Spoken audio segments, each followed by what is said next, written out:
أعوذ بالله من الشيطان الرجيم. بسم الله الرحمن الرحيم. الحمد لله رب العالمين، وبه نستعين على أمور الدنيا والدين، وصلى الله وسلم على سيدنا ومولانا محمد خاتم النبيين وعلى آله وصحبه أجمعين، ولا حول ولا قوة إلا بالله العلي العظيم.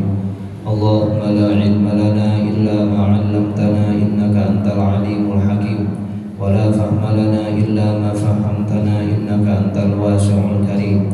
نسأل الله سبحانه وتعالى أن يعلمنا ويفهمنا ويفتح علينا فتوح العارفين، إنه بذلك عليم وبالإجابة جدير، وهو حسبنا ونعم الوكيل.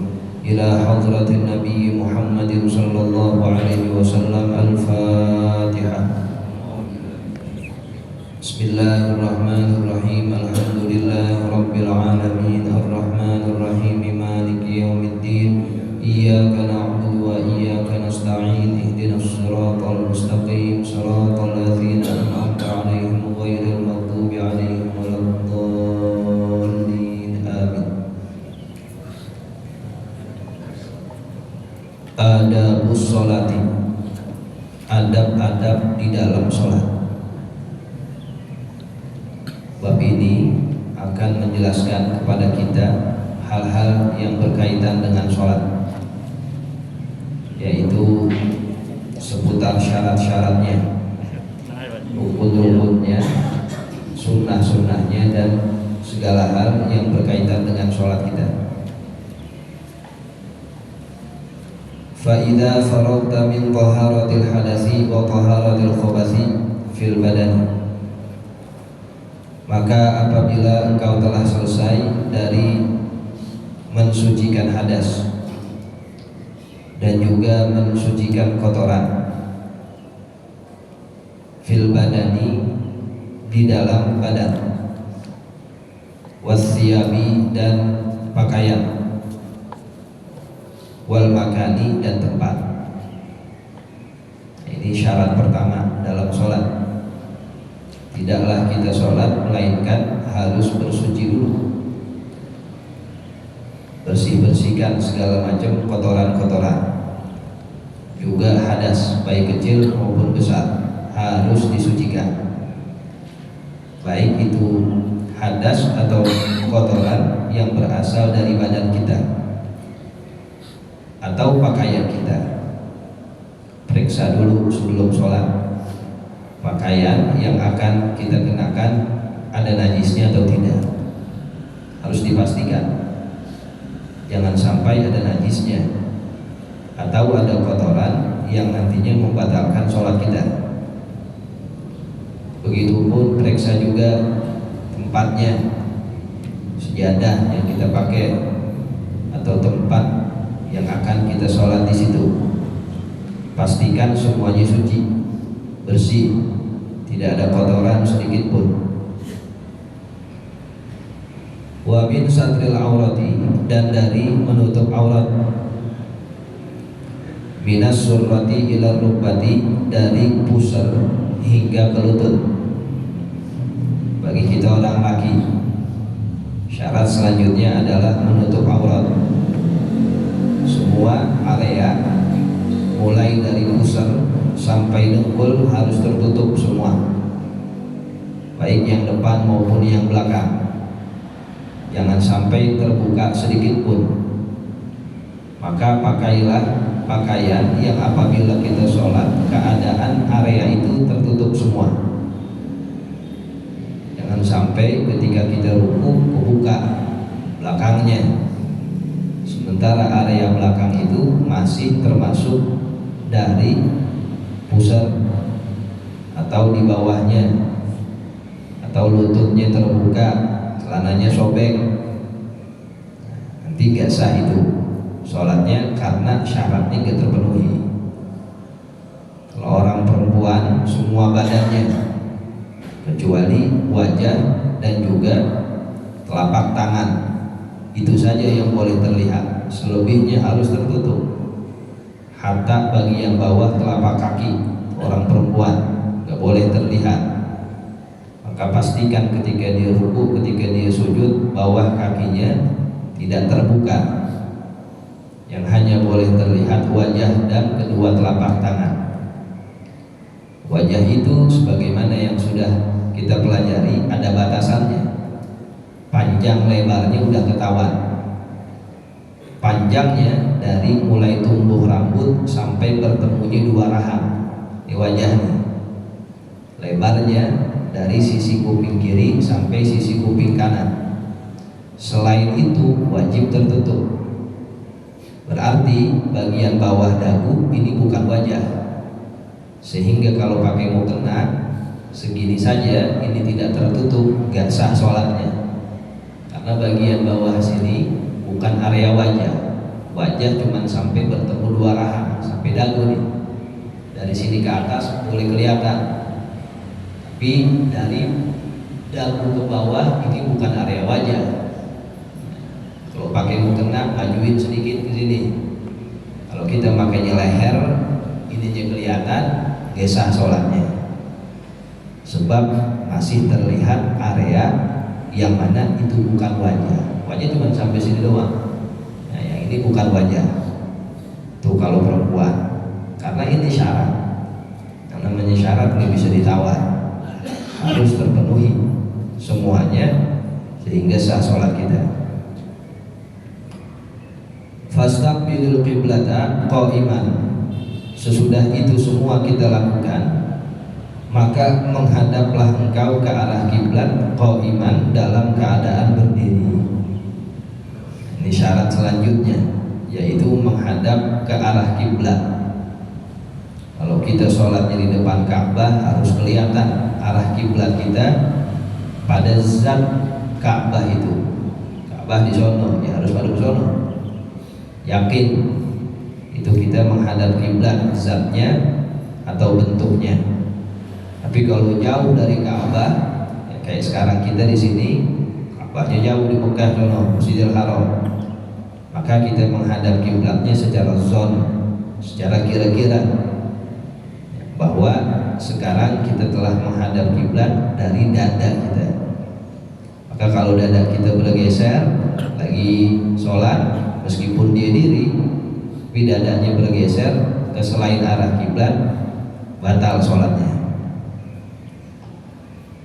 Muzawijan dalam keadaan berdampingan, baina qadamaika di antara kedua telapak kakimu, bihaitsu la tatumuha dengan sekira-kira la tatumuhuma engkau tidak merapatkan kedua telapak kakimu itu. Dirinya seperti itu. Jadi enggak terlalu rapat, enggak terlalu ngangkang juga. Ya sedang dah, ukuran sejengkal kaki kita itu berdiri, tidak terlalu rapat, enggak terlalu didempetin antara dua telapak kaki. Tidak juga terlalu dilebarin sehingga sampai ngangkang atau sampai terlalu lebar, ya sedang aja. Kalau kita mau merapatkan soft, bukan kakinya yang ditarik ke samping, pundaknya. Soft itu di pundak. Ini kita udah diri seperti ini, masih kosong, teman kita yang kita tarik atau kitanya yang bergeser, bukan kakinya yang gede-gedein biar setan gak masuk. Ya kalau kakinya gede, setannya lewat kolong dah. Bukan kakinya. Kalau soft itu pundak, ya, sehingga pundak antar pundak itu nempel rapat. Nah itu meluruskan soft. Kalau kakinya sedang aja, jangan sampai kamu rapat banget, sampai jangan juga kamu terlalu lebar banget, sedang aja. Wastawi qa'iman, dan luruskanlah safmu qa'iman dalam keadaan berdiri. Waqra, lalu bacalah olehmu qul a'udzu birabbin nas, surat qul a'udzu birabbin nas, tahassunan biha, sebagai penjagaan diri, biha dengan itu surat, minasyaitonir rajim, dari setan yang terkutuk. Ini belum niat nih, baru siap-siap. Jadi setelah kita berdiri udah menghadap kiblat, dianjurkan membaca surat An-Nas terlebih dahulu. Baca itu Sebab sholat adalah perbuatan kebaikan. Yang namanya perbuatan baik pasti ada setannya. Itu di mana-mana begitu. Bukan sholat doang, apa aja kalau judulnya perbuatan baik itu ada setannya. Kita mau ngaji sekarang kan perbuatan baik, wah setannya banyak benar. Yang inilah, yang itulah. Kalau di rumah kagak ada setannya. Ya sebab umpama kita tidak melakukan apa-apa. Tapi kalau udah urusan perbuatan kebaikan, setan semakin semangat menggoda kita. Apalagi sholat. Memang kita pengen menghadap Allah Subhanahu wa taala. Setan banyak tuh. Yang tadinya lupa naruh kunci motor di mana, giliran takbir ingat emang setan. Dia demen godain kita. Untuk itu dianjurkan membaca surat An-Nas terlebih dahulu. Baca itu sebagai penjagaan diri kita agar sholatnya khusyuk. Wahdir qalbaka, dan konsentrasikan hatimu, ma anta fihi, terhadap sesuatu yang engkau di dalamnya. Kamu hadirkan hatimu sedang ingin menghadap siapa tuh saat sholat. Wa farrihu, dan kosongkanlah itu hati, minal waswasi, dari rasa waswas. Wanzur, lalu fikirkanlah olehmu, baina yadai man taqumu, di hadapan siapa engkau berdiri, wa man tunaji, dan di hadapan siapa engkau akan bermunajat. Sebelum sholat pikirkan, renungkan, bayangkan saat itu kita ingin menghadap siapa? Allah Subhanahu wa ta'ala yang memberikan kita segalanya, memberikan kita sehat, memberikan kita rezeki, memberikan kita semua yang diperlukan. Nah, pikirkan keagungan kebesaran Allah Subhanahu wa ta'ala.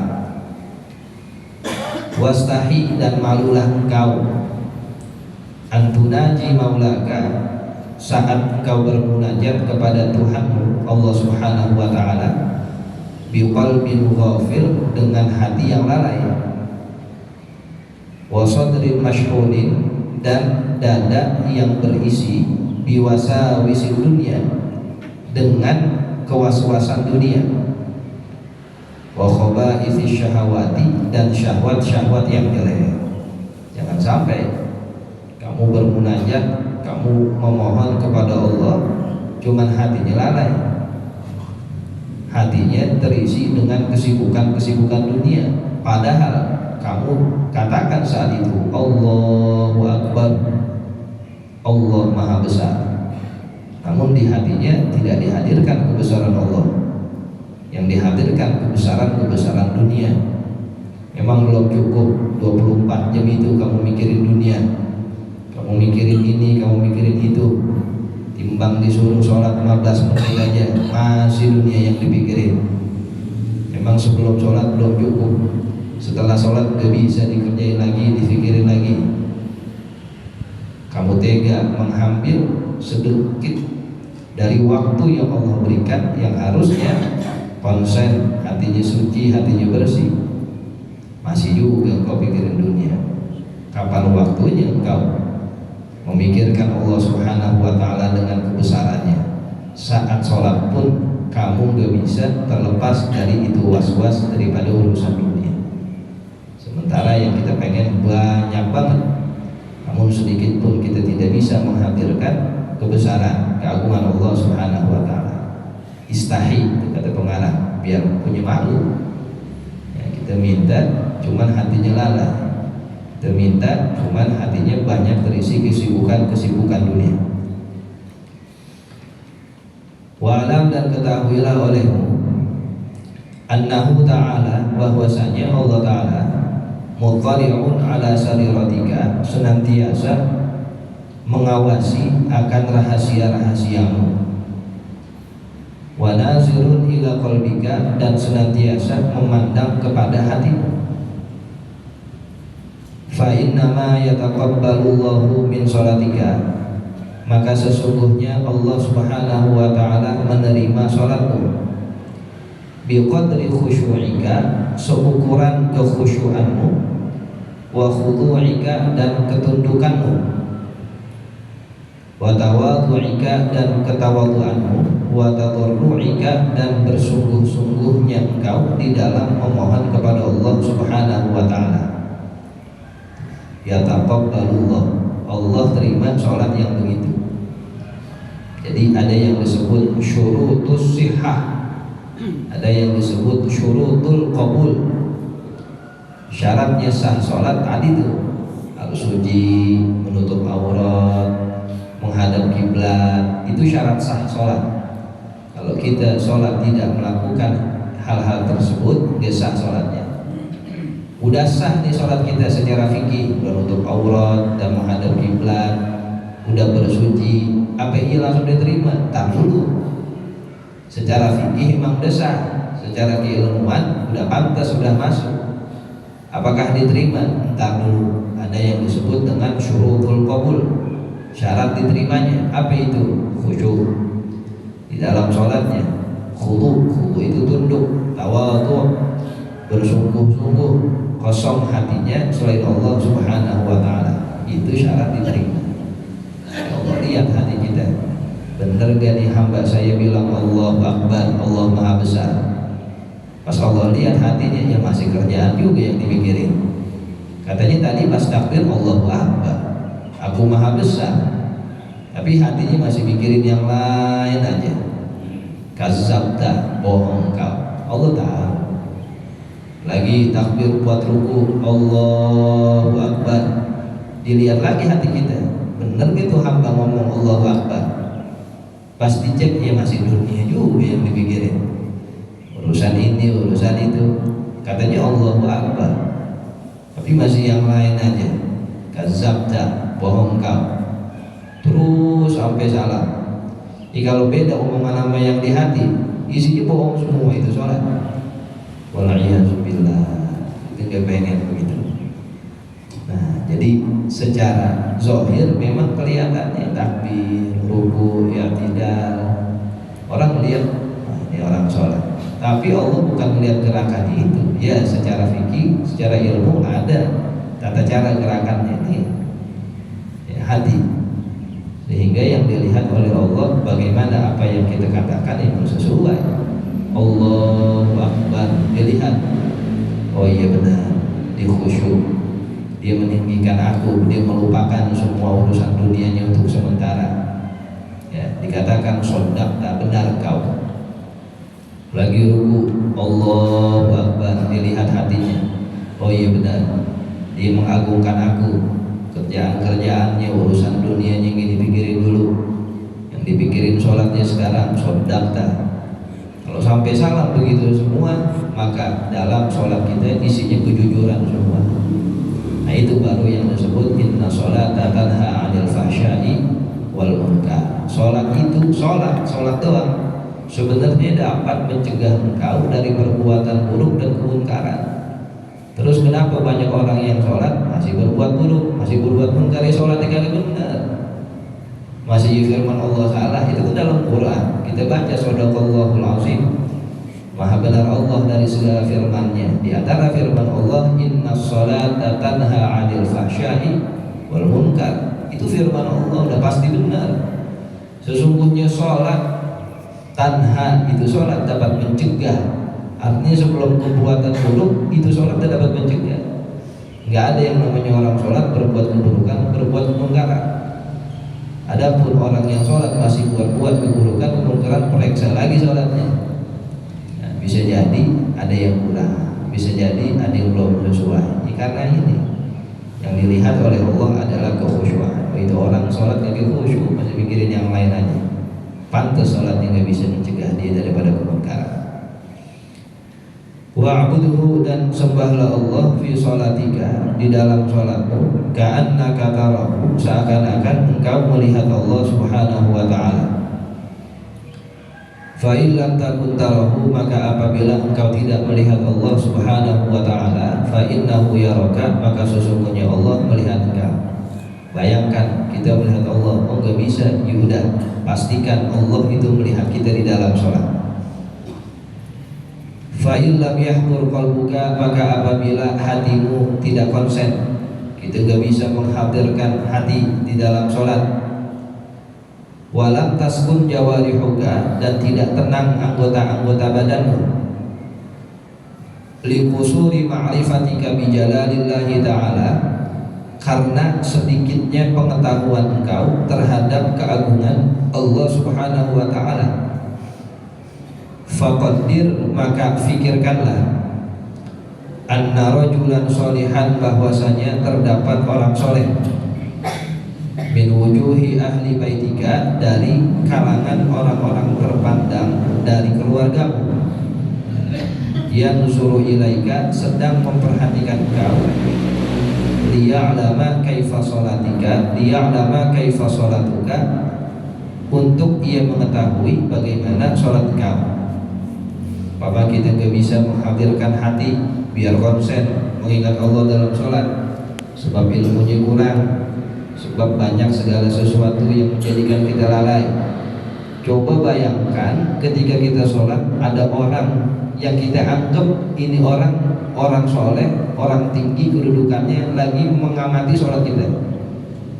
Umpama kita punya seseorang yang kita anggap tinggi kedudukannya, cuman kedudukan dari segi agamanya, orang soleh.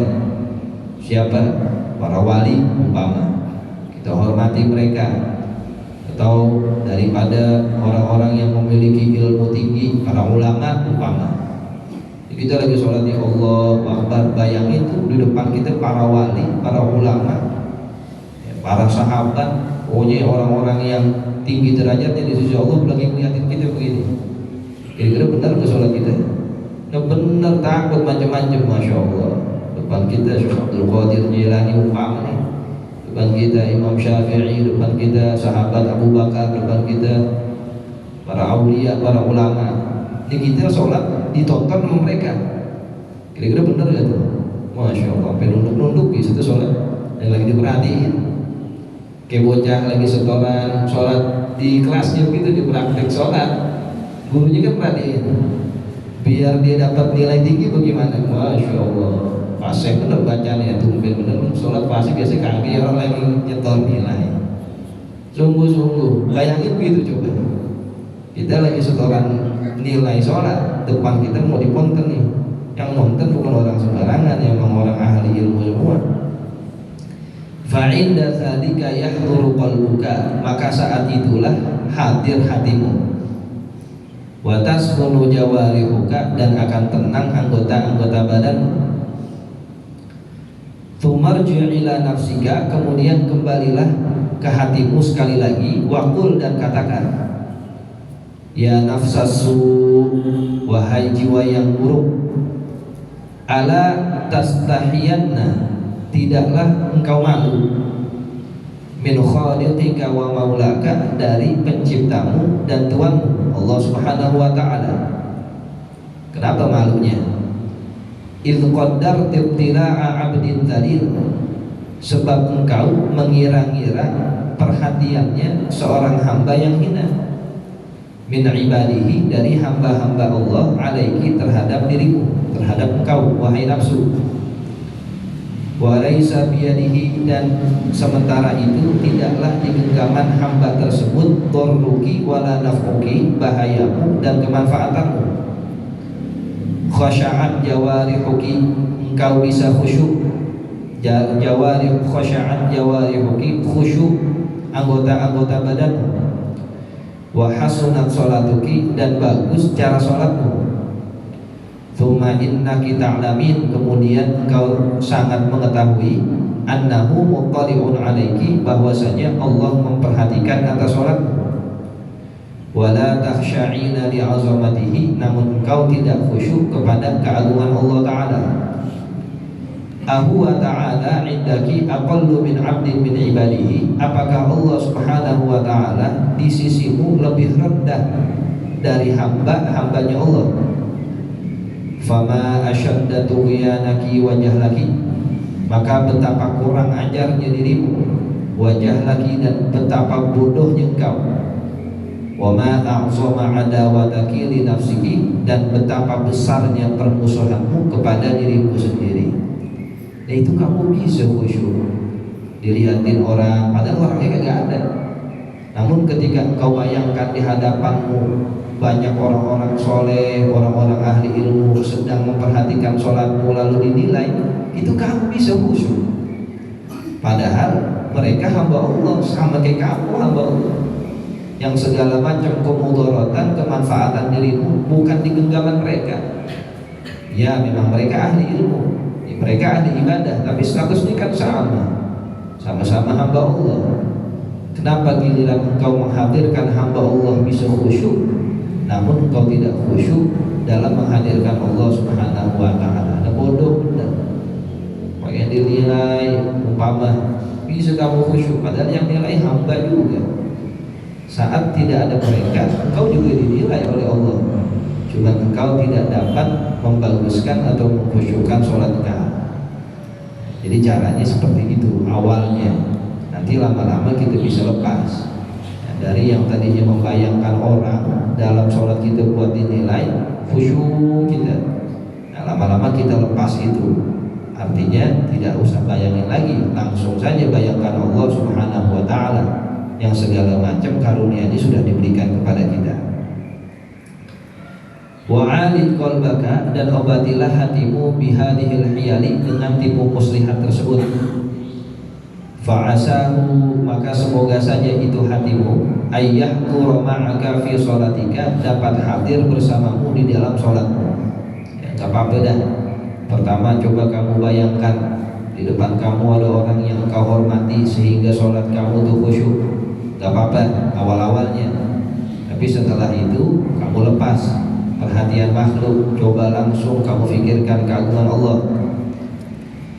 Fa innahu laisa laka min salatika illa ma aqalta minha, sesungguhnya tidak ada bagimu dari salatmu itu kecuali yang engkau fikirkan dari salatnya. Tadi itu yang dianggap, yang dinilai, yang diberikan penerimaan adalah yang kita khusyuk di dalam salat kita. Wa amma ma ataita bihi ma'al ghaflati was-sahwi, dan adapun salat yang kau kerjakan disertai kelalaian dan luput, fahuwa ila istighfari wa takfiri ahwaju, maka sesungguhnya yang demikian pada istighfar dan membayar kafarat ahwaju lebih diperlukan. Jadi setelah sholat kita baca istighfar, Assalamualaikum warahmatullahi wabarakatuh, Assalamualaikum warahmatullahi wabarakatuh, langsung kita baca Astaghfirullahaladzim. Lah kenapa baca istighfar? Emang habis buat maksiat? Sholat kan perbuatan baik, perbuatan taat. Kenapa baca istighfar? Ya karena di dalam sholat banyak lalainya, di dalam sholat kita banyak luputnya, di dalam sholat kita banyak kurangnya, maka langsung istighfar. Ya, semoga dengan kita istighfar itu yang lalai-lalai, yang luput-luput, yang kurang-kurang Allah tampil sehingga diterima sholat kita.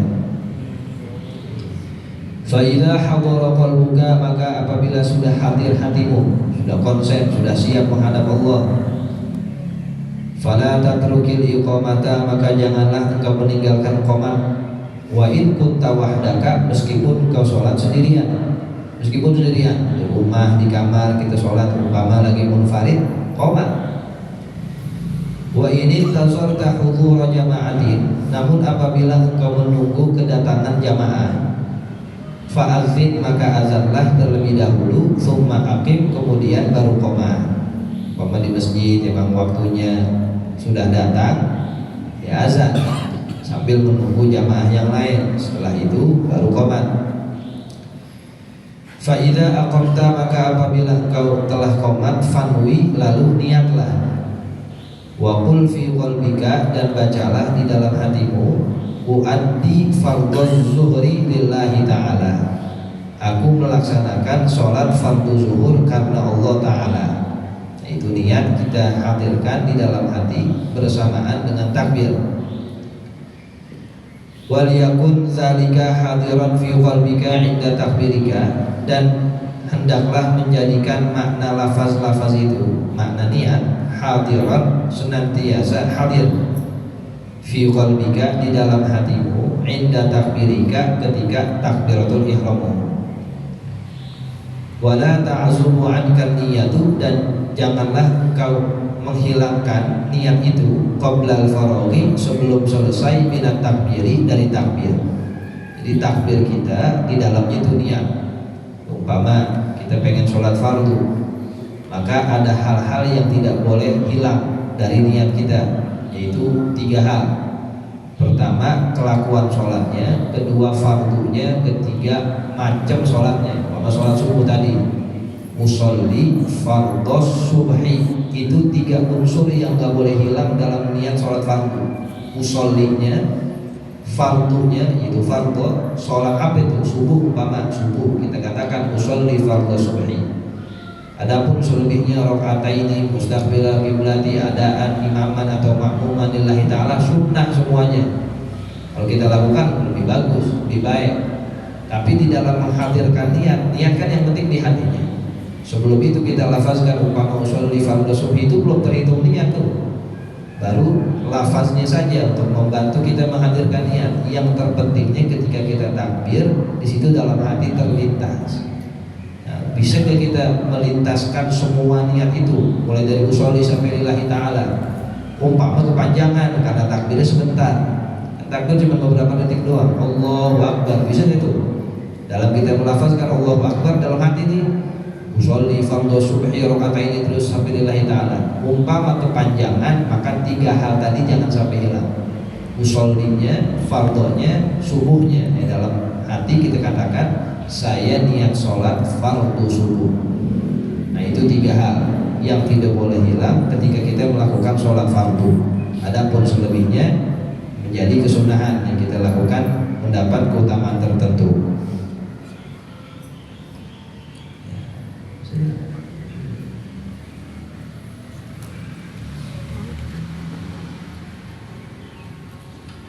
Bismillahirrahmanirrahim. Alhamdulillahirabbil alamin. Hamdan yuafi ni'amahu wa yukafi'u mazidahu. Ya Rabbana lakal hamdu kama yanbaghi li jalali wajhikal karim wa 'azimi sultanik. Allahumma shalli ala sayyidina Muhammad wa ala alihi wa sahbihi ajma'in. Allahumma inna nas'aluka fahman nabiyyin wa hifdzal mursalin wa ilhamal malaikatil muqarrabin. Allahumma aghnina bil ilmi wa zayyinna bil hilmi wa akrimna bit taqwa wa jamilna bil afiyah. Allahumma ana Allahu syahiduna, Allahu hadiruna, Allahu naziruna, Allahu qaribun minna. واستشعر معاني ذلك كله واستشعر معاني ذلك كله واستشعر معاني ذلك كله. ربنا أتمم لنا نورنا واغفر لنا إنك على كل شيء قدير. ربنا أتمم لنا نورنا واغفر لنا إنك على كل شيء قدير. ربنا أتمم لنا نورنا واغفر لنا إنك على كل شيء قدير. ربنا هب لنا علما من لدنك لدنيا نصرا ربانيا نظرا إلهيا نورا سماويا برحمتك يا أرحم الراحمين. ربنا آتنا في الدنيا حسنة وفي الآخرة حسنة وقنا